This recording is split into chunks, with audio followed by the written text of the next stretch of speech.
Welcome back to this very demure and very mindful lesson with Precalc. All right, we're not really doing that. Cool. I have no idea if this audio quality is going to be good enough, but check it out. I'm doing the leading coefficient test, and I just want to make sure we have it. This is a different version of it, but we're going to connect it conceptually so that it's not just a chart you memorize. I don't care whether we go even or odd. Give me an example of an even number. Or how, let me rephrase that. How would you check if a number's even? If it's divisible by 2, now I'm going to change that language. If it's divisible by 2, it means 2 is a factor of it. Same language. Which means if I say that, hey, this is just ax to the power of 2n for literally any n, and I don't care what else happens, we have what happened here. If it's positive, like this, what is the n behavior? So let's think of this, and I hear like going through notes and stuff, but you don't need it, and I promise you don't need it. You don't have to remember all of this. You just have to remember one function. Can you guys think of any function that has an even exponent as its degree? X squared. Can you show me with your hands what x squared does? Positive x squared. Right? It just up and up. Now, for this, the question yesterday was, is this formal? And absolutely not. This is not formal. We talked a little bit about the formal one, but I just want to make sure that we have it. I don't care if you write it, but it's important to have. As this statement here, what it's really telling me is, as I go really far left, what does the function itself do? As I move left along the x-axis, the ordered pairs, the y values of this function will do what? Up. How far up? Infinitely far up. And I can go infinitely far left, right?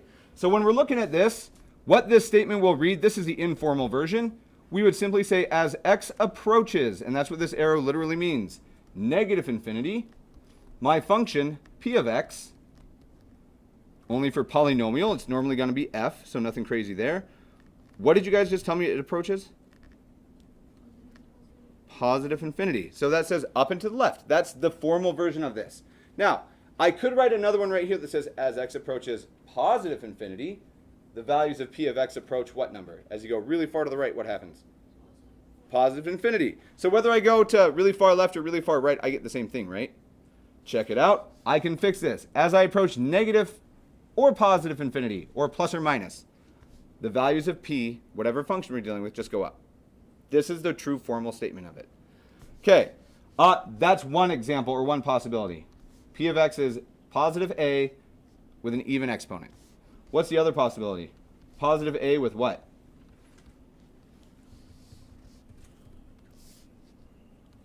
So it can be a positive coefficient, but what would the power be instead? Instead of even. And tell me, if you have any even number, how do you get to an odd one? You add 1. So like pick an even number in your head and add 1 to it. You're now odd, which means I'm going to write this one as 2n plus 1. That's the power, which is guaranteed odd. Okay, in this situation, there could be more stuff happening. Don't care what it is. Doesn't matter to me. For the n behavior, what's the easiest odd number that you know what the function looks like? X to which power? And x to the first power looks like this from your perspective. As you move really far left, the function goes really far in which direction? Down. As I move really far right, it goes which direction? Up. So as we're looking at this, I'm cool with saying down to the left and up to the right. And again, it's up to you if you want to write this or not. But let's make this mathy. Which direction along the x-axis are you traveling for this side of it? Are you going left or right? How far left? Not to infinity. That doesn't quite work. You're super close, though. Really far left is not infinity. It's negative infinity. I'm nitpicking, but it matters in the grand scheme of mathematics. As I go really far left, my function p of x goes really far which way? Negative. This is the formal version. I don't think I want to write it. Can you guys tell me, quietly chat with your neighbors, I want the other side of the statement. I'm going really far left. I go really far down. Really far right, I go really far up. Make that formal.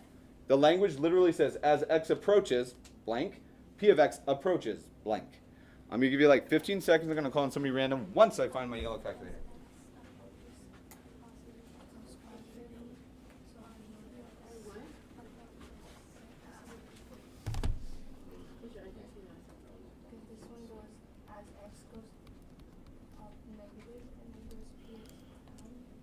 All right, number 0.7428. Just kidding, I don't have my random numbers worked out yet.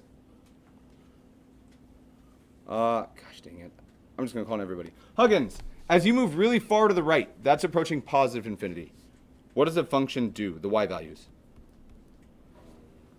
Move further that way. If you follow my arm, it gets up or down. How far up?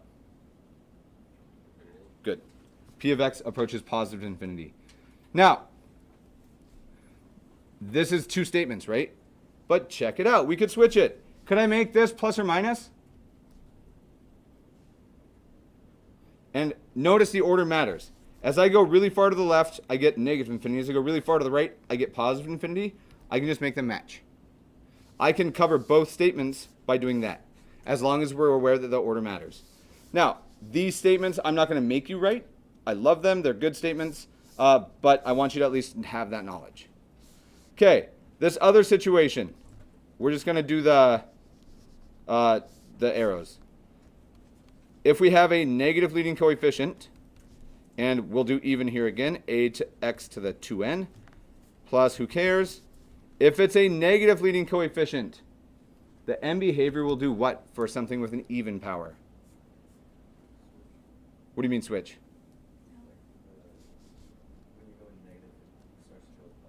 Ooh, careful. Think about negative x squared. So I think you were just switching between the odds is what I think you were getting at. Do you guys agree? I wish I knew more Nelly lyrics. Down, down, baby, something. I don't know the next words.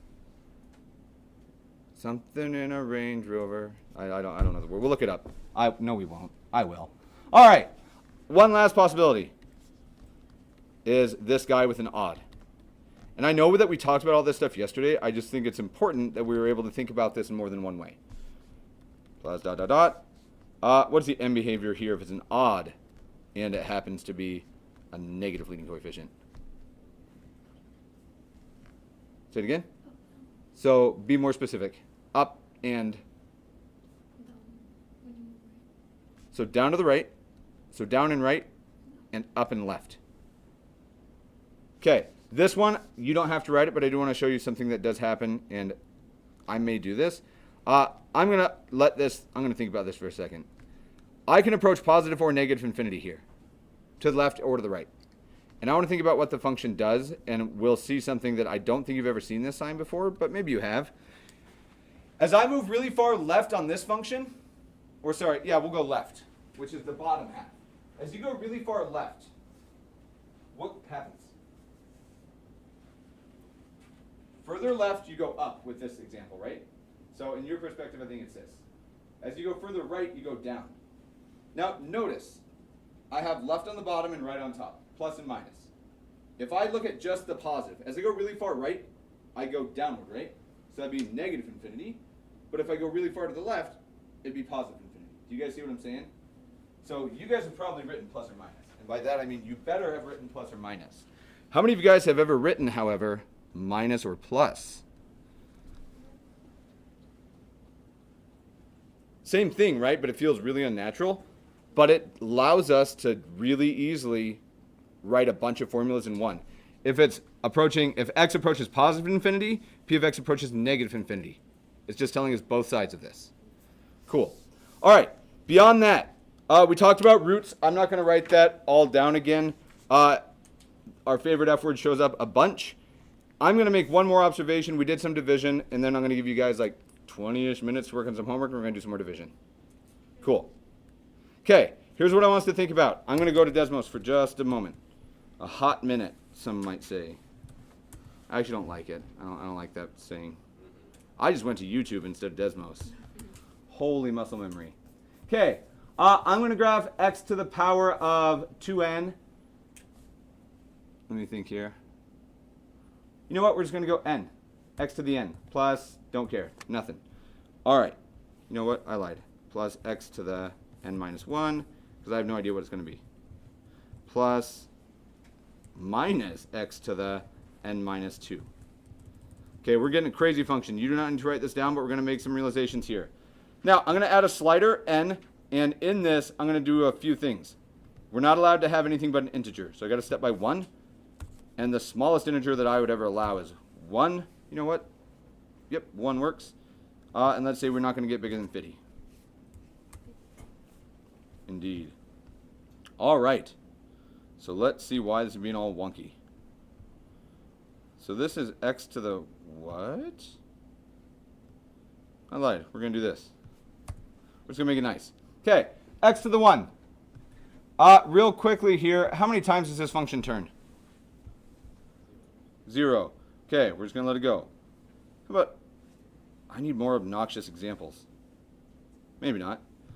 This function is degree 3. How many times does it turn? And that's a weird question. We're going to make some more exotic ones. I'm just going to graph it here. I don't need Desmos. If I ask you guys, if we just look at a function, and I'm not going to even tell you what it is. Not exactly anyway. Is this a function? Okay, any idea what degree it might be? How did you come up with that? I like your answer. I agree it's 3. Now, for this particular function, it's a cubic. I can see that. How many times did this turn? 2. Right? I see a turn here and a turn here. Now, you could draw x cubed to look like this, and this is where the question gets weird. How many times does this turn? I would say probably once. And it's a weird idea because maybe there's some more in here. It depends on what we mean by turn. But I know it's not more than twice. Do you guys agree with that? Okay, this function, if you had to guess a degree. Any idea? That's a harder one. How many times does it turn? 3. So I'll tell you that this, in my mind, pretty confident it's going to be next to the 4th. Okay, I'm going to draw one more. We'll do how many times does this turn? Do you guys agree it turns 4 times? Any guesses on what this might be? X to the 5th. What if it turned 12 times? It's probably going to be x to what? 13. Now, it might have all those turns, but it might not. This is the last statement we're going to make on the end of, this is really the end of 2.2, but they kind of blend it together. A function, or we're going to say an nth order, and you could use a language degree instead. An nth order or nth degree polynomial will turn at most, and let's think this out. The 5th degree turned how many times? At most 4. The 6th degree function will turn at most 5. How are you getting that number? You're subtracting 1. So if we just branch one step further, the nth degree function will turn at most, good, n minus 1 times. Okay. I'm good with where we're at. We're going to pause the video, and you guys are going to have a chance to work on some stuff. Just in case somebody's watching this and they don't want to have to go back over to the Google Classroom, I will copy and paste it. The first assignment that we're going to work on right now, and hopefully we finish this in class. I might leave a little bit for you over the weekend. Homework 2.2.2. You will find it waiting for you on page 133. You get the privilege of doing 9 through 14, then 25 through 29, then 75 and 80 and 82.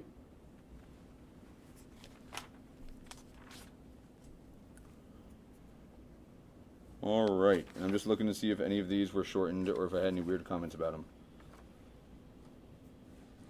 I bet within 5 minutes you'll finish 9 through 29.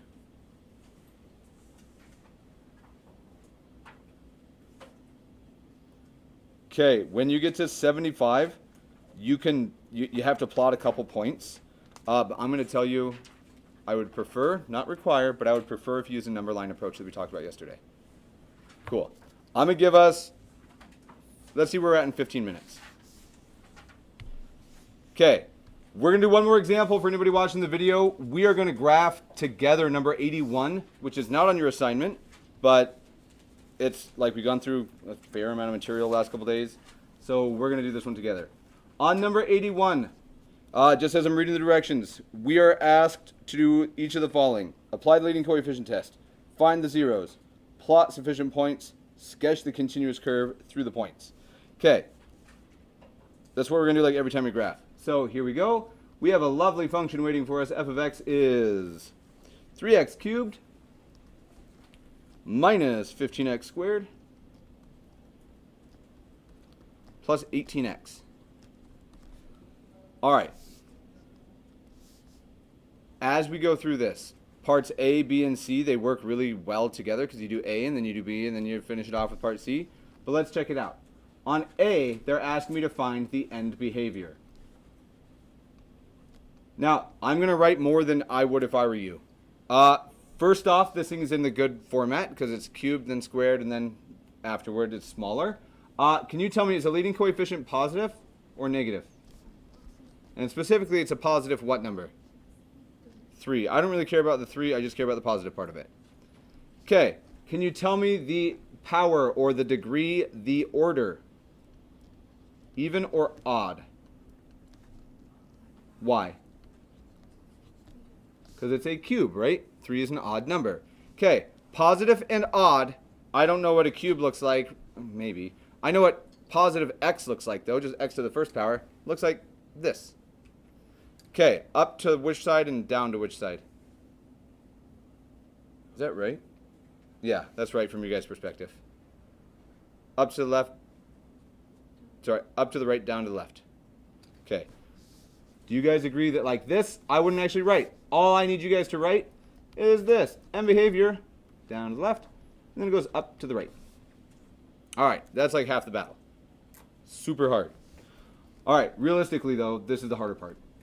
I need to factor this and solve for the zeros, which means we need to set it equal to what? I'm going to do two things in one. I'm going to have to rewrite it. Anytime you're factoring something, your first thought, we should all have the same first thought. First thing you always check. GCF. Is there anything that goes into all three of these? A 3 and an x. 3 goes into 3, 15, and 18. X goes into x cubed, x squared, and x. I'm going to factor out a 3x. Now, if you struggle with factoring, I don't know how you think about it. There's a few different ways. If I just say to factor, maybe that doesn't mean a bunch. You probably think about this process, something of the sort. If I were to factor out a 3x, in my mind, I think of it as dividing. That's how I think about factoring, because it's like it divides out. If you were to take a 3 out of 3, what would it leave behind? Or rather, if you were to divide by 3, what would it leave behind? A 1, I'm not going to write it. What if you had an x cubed and you divided by x? X squared.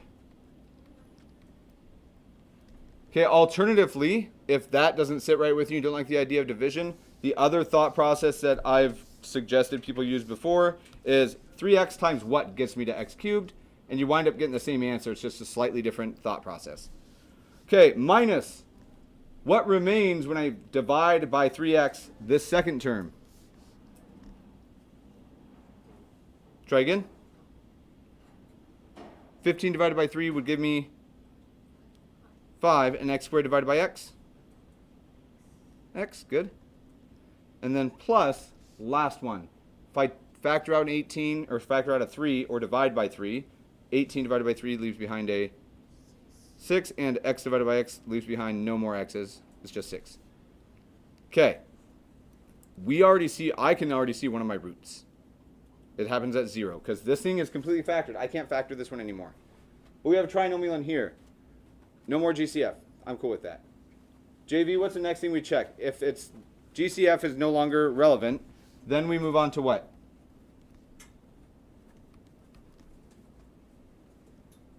I'll keep it parentheses.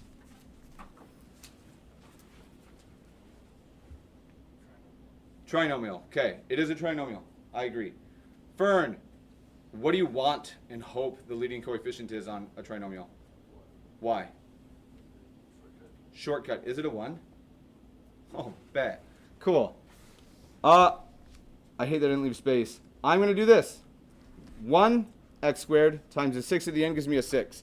I need two numbers that do what? So when you say equal 6, that doesn't mean anything. You have to tell me how you get it to equal 6. So they have to multiply to be 6, and they have to add to what?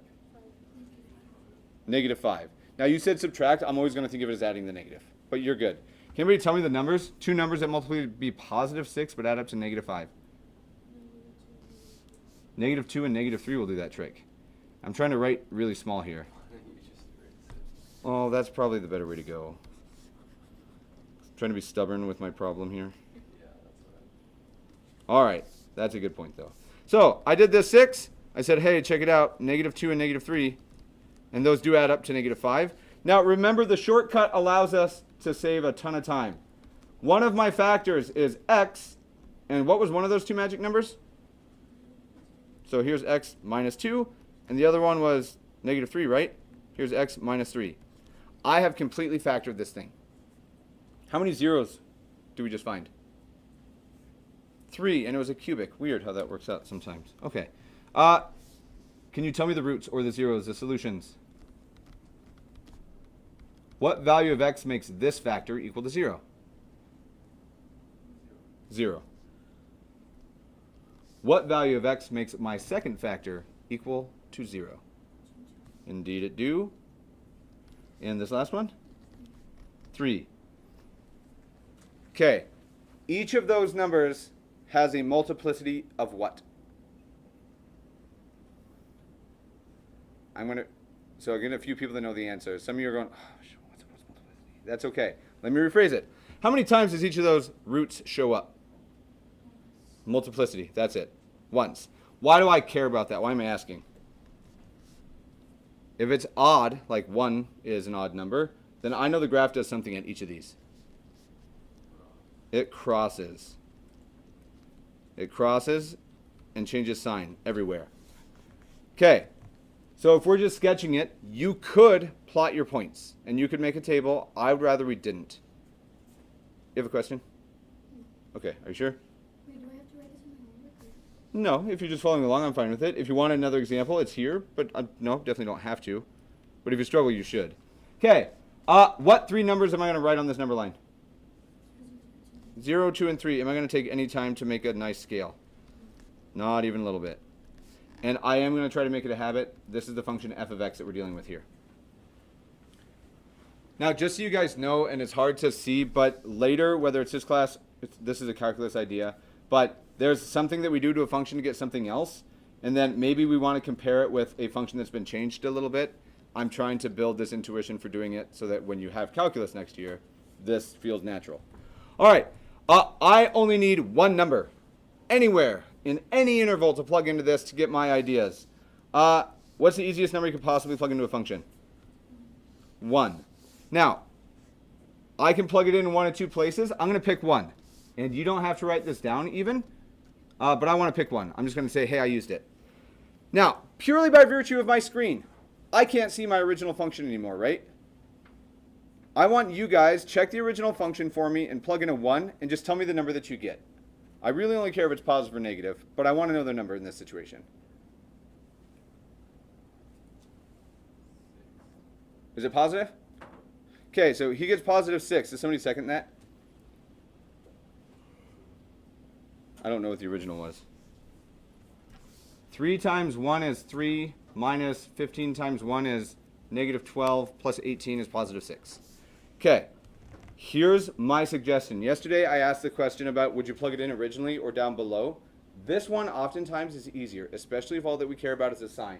If I plug in a 1, again, I don't really care about the number. 6 was just there to check. Is this a positive or a negative? If I plug in a 1, 3x. How about this one? So I had a positive times a negative, which means right now my number is, and times this one. A negative again, because I'm just doing 1 minus 3 in my head is negative. So I had positive times negative. Guaranteed when I plug in a 1, it's a what sort of number? Positive. Okay, do I have to get any more points? Not for a rough sketch. What do we guarantee the sign of my function is here? How about here? How about here? Negative.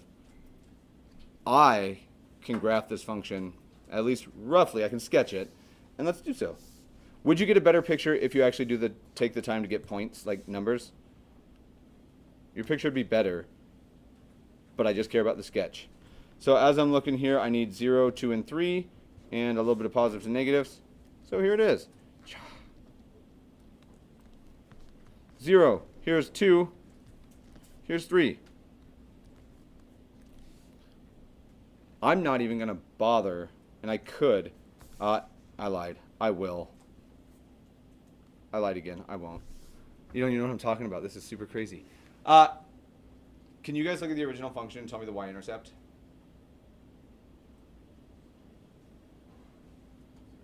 How'd you get it?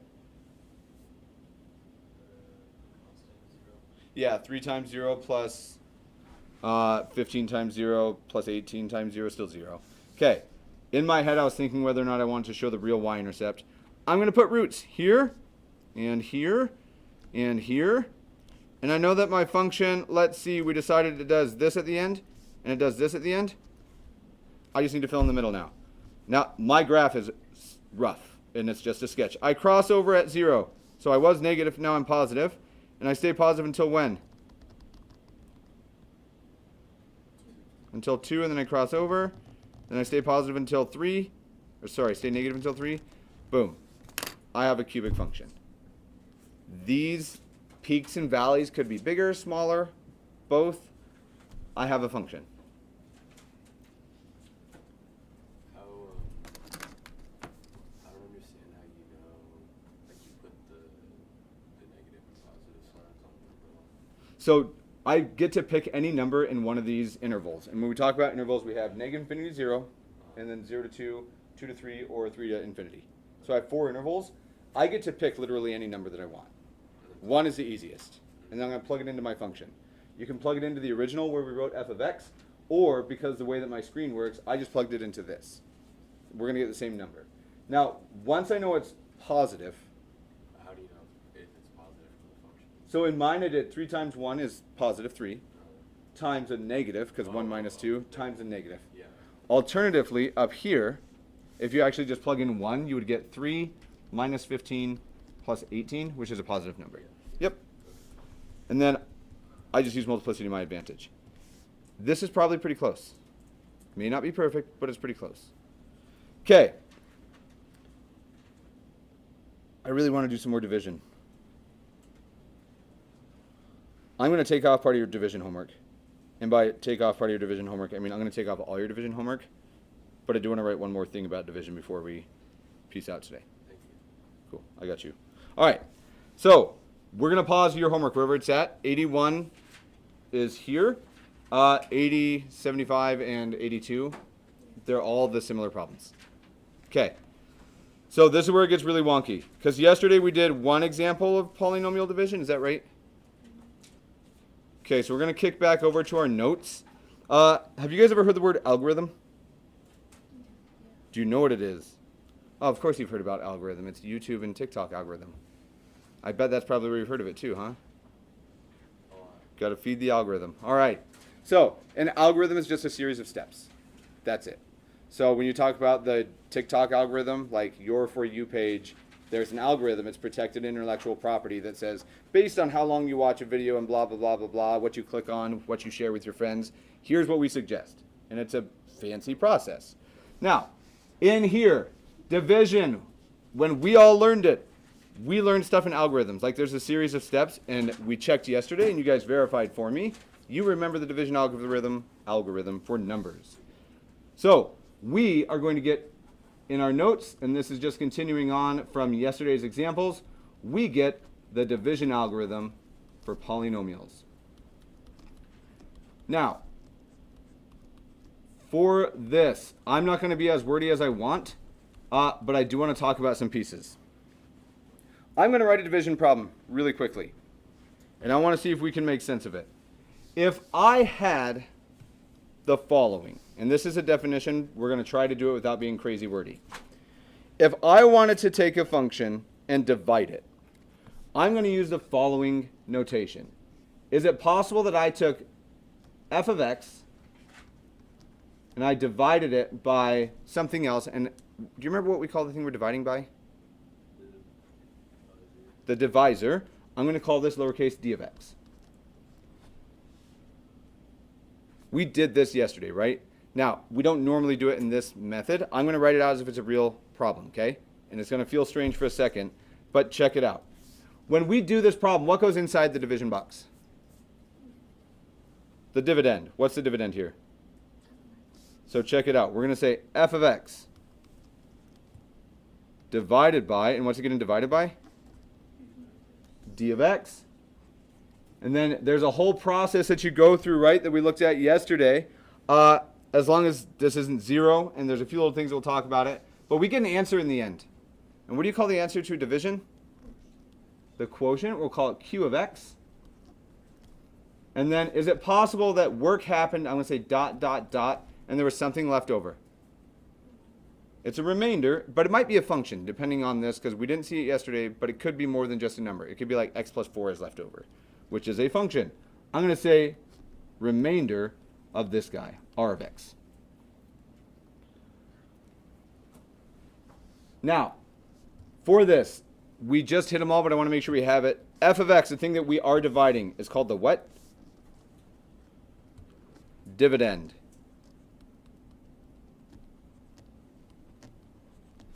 This thing, d of x, was called the divisor. This guy was called the quotient. And this one, we'll do it here. What does this r of x represent? The remainder. Now, all the same language that you learned, I don't know, I have no idea which grade. But here's the big idea. We can divide polynomials in such a way that when we use division, through division, and I'm going to say it like that, through division,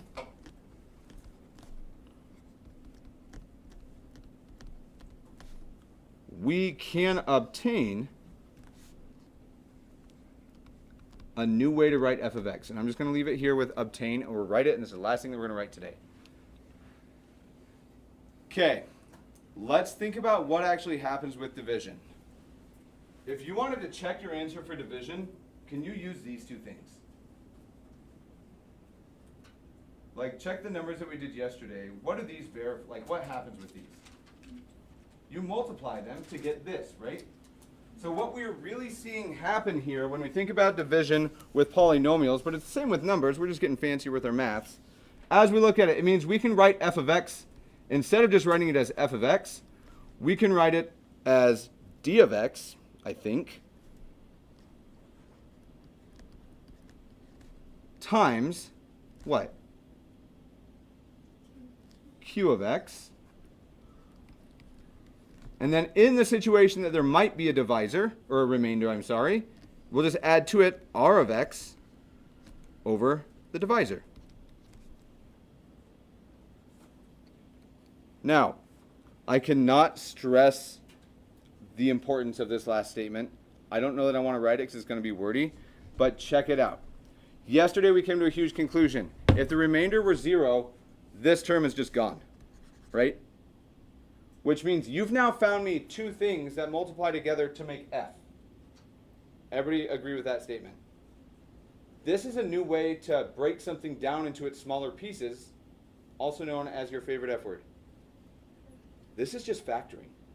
We can use division to factor, and I said that yesterday, but it's really clear here. I want us, and if you want to add the statements, you can, and you should rather. If d of x, just kidding, if r of x, my remainder, is 0, then, are you asking about lunch? I have no idea. It is pizza today? Busing. Okay. So, if r of x is 0, then d of x and q of x are both what? Are factors. This is Rocket League. All right, later, guys. This is right. Just so you know, I'll show you on the here. Wait, leave it. Oh, okay. I am taking the other division homework off. Just finish the one that you started. We'll do division stuff on Monday. Okay. Okay, if it wasn't super clear, this is what's going to change. I'm going to take this 2.3.1 off. Thank God. I wasn't going to do that. I didn't even know we had that one. So I was going to tell you because I didn't talk about it. Oh, okay. Cool. All right, later, Raiders.